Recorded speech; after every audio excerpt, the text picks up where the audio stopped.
में जुड़ चुके हैं लेटेस्ट अपडेट के साथ। वीरेंद्र जी, कल से लेकर आज तक जो भी गतिविधियां रही, क्या ताजा जानकारी आप दर्शकों के साथ साझा करना चाहते हैं? देखिए, उत्तर प्रदेश में पूर्वांचल के 3 बहुत बड़े नाम हुआ करते थे, मुन्ना बजरंगी, अतीक अहमद और मुख्तार अंसारी। क्रिमिनल, माफिया, अपराधी, जो कहना चाहें कहें, ये सब इन सब की परिभाषा से बहुत ऊपर थे और सफ़ेद पोश भी रहे। मुख्तार अंसारी 63 साल की उम्र तक जिंदा रहे। महत्वपूर्ण बात यह है कि वो 5 बार विधायक बने, जिसमें से 3 बार वो जेल से जीते चुनाव। तो जो इतना दुर्दांत नाम रहा हो, जिसका इतना आपराधिक इतिहास हो, कई दर्जन मुकदमे हो, मुख्तार अंसारी के मरने से पूर्वांचल में खास तौर से अब कोई बड़ा क्रिमिनल ऐसा नाम नहीं रह गया है आज की तारीख में उत्तर प्रदेश में कि जिसको कहा जाए कि वो माफिया बहुत बड़ा है। ये अंतिम माफिया था जिसकी मौत अस्पताल में हुई है। ब्रजेश जी, कृष्णानंद राय की जब हत्या हुई तब लोगों ने AK-47 के बारे में सुना। बताया जाता है कि 500 राउंड गोलियां चली थी उस गाड़ी में। उस समय उनके साथ 6 लोग थे, 6 मारे गए थे। कृष्णानंद राय चोटी रखते थे, तो हत्यारे ने उनकी चोटी काट ली थी और बाद में मुख्तार, चूंकि उस समय जेल में थे, लेकिन उनको पूरी इसकी जानकारी थी। वो चोटी उनको दिखाई गई थी, चुटिया काट ले गए थे कृष्णानंद राय की। तो ये मुख्तार अंसारी का एक सबसे बड़ा अपराध तब प्रकाश में आया। वैसे तो रेलवे के ठेके से लेके बनारस, गाजीपुर, तमाम सारा उनका कार्यक्रम चलता रहता था। मुख्तार जेल में रहे, वहां दरबार लगाते रहे। जेल से वो विधानसभा की कार्रवाई में आते थे जी, सत्रों में भाग लेते थे, वोट भी डालने आते थे और उनके भाई विधायक बनते रहे, सांसद बनते रहे। उनका बेटा, उनका भतीजा आज भी विधायक है जी। तो एक राजनीतिक रसूख उनका रहा। अपने इलाके में वो अब आज रॉबिन हुड के तौर पर भले देखे या कहे जा रहे हो, लेकिन हत्याओं से, अपराध से उनका एक बहुत बड़ा पुराना नाता रहा है। सरकारों के संरक्षण के बिना ये चीजें नहीं चल सकती थी और अदालत ने उनको जब कई मामलों में सजा देना शुरू किया तब से वो जेल में थे। ये जरूर है कि उत्तर प्रदेश में योगी सरकार आने के बाद उन पर सख्ती बढ़ी। वो पंजाब से यूपी की जेल में आने को तैयार नहीं थे, जिसको लेकर बड़ा घमासान मचा और करीब 1 साल की मेहनत के बाद मुख्तार अंसारी को यूपी की जेल में लाया गया था। वो सजा याफ्ता बंदी थे, उनकी मौत सजा याफ्ता बंदी के तौर पर हुई है। जितना बड़ा क्रिमिनल उतनी बड़ी उसकी पर्सनालिटी, लंबा चौड़ा, गोरा चिट्टा। गाजीपुर से लखनऊ और दिल्ली, नोएडा तक उसका साम्राज्य लोग थर्राते थे। जमीनों में, बिल्डरों पर, बड़े बड़े ठेकों में अगर नाम आ गया तो कहते हैं कि ठेकेदार पेशाब कर मारते थे पैंट में। इतना भय था मुख्तार अंसारी का।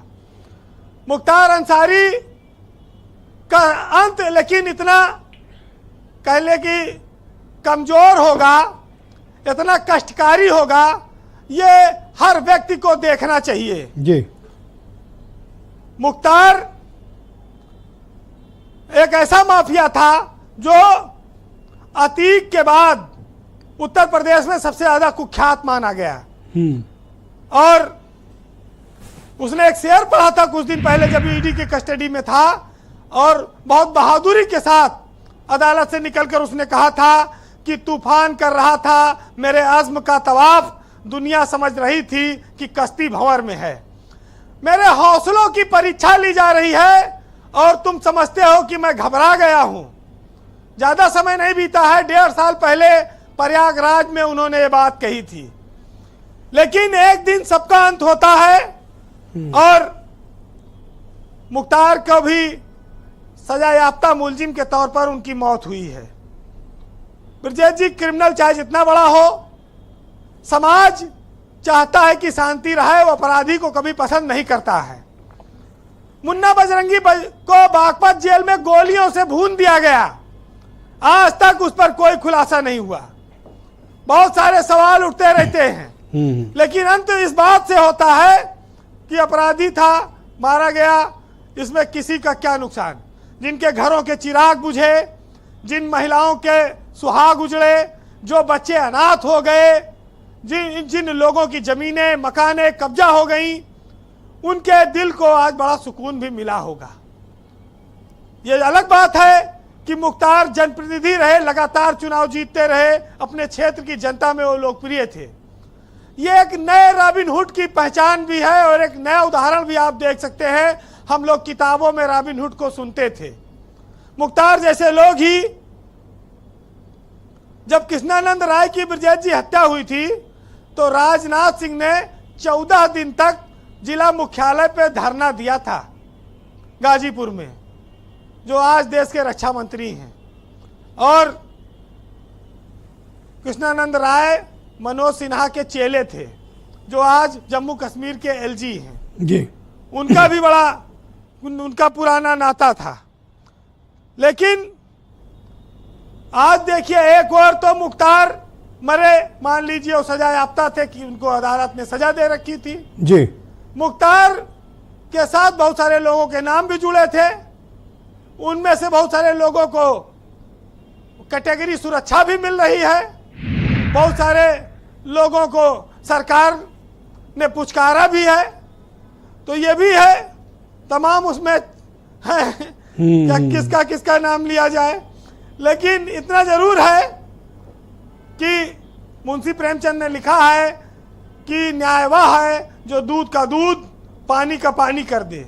यह नहीं है कि खुद ही कागजों के धोखे में आ जाए और खुद ही पाखंडियों के जाल में फंस जाए। हमारे देश में ये बड़ी समस्या हमेशा रही है। इस दुनिया की अदालत में